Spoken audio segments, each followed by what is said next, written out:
శ్రీ పొట్టి శ్రీరాములు తెలుగు విశ్వవిద్యాలయం నాంపల్లి హైదరాబాద్ విశ్వజనని ఫౌండేషన్ వారు వివిధ సేవా కార్యక్రమాలతో సమాజ సేవలో నిమగ్నలై ఉన్న వారికి ప్రతిభా పురస్కారాలను అందజేశారు.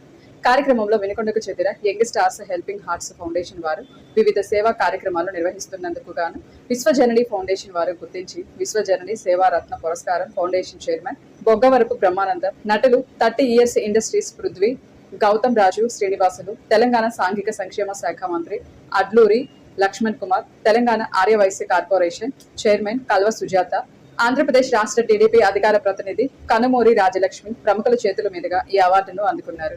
ఈ అవార్డుని ఫౌండేషన్ వ్యవస్థాపకులు పమిడిపల్లి అనిల్ రాజ్, ఉపాధ్యక్షుడు గుమ్మడి మనోహర్ బాబుకి అందజేశారు. ఫౌండేషన్ వ్యవస్థాపకులు అనిల్ మాట్లాడుతూ, గత కొన్ని సంవత్సరాలుగా నిస్వార్థంగా మేము చేస్తున్న సేవలను గుర్తించి విశ్వజనని ఫౌండేషన్ వారు అవార్డుతో పాటు ఘనంగా సత్కారం, సన్మానం ప్రముఖుల చేతుల మీదుగా తీసుకోవడం ఎంతో సంతోషంగా ఉందన్నారు. తమపై మరింత బాధ్యత పెరిగిందని, భవిష్యత్తులో ఇలాంటి సేవా కార్యక్రమాలను కొనసాగిస్తామని ఆయన తెలియజేశారు. అవార్డు అందుకున్న వారిని వినుకొండలోని ప్రముఖులు అభినందనలు తెలియజేశారు.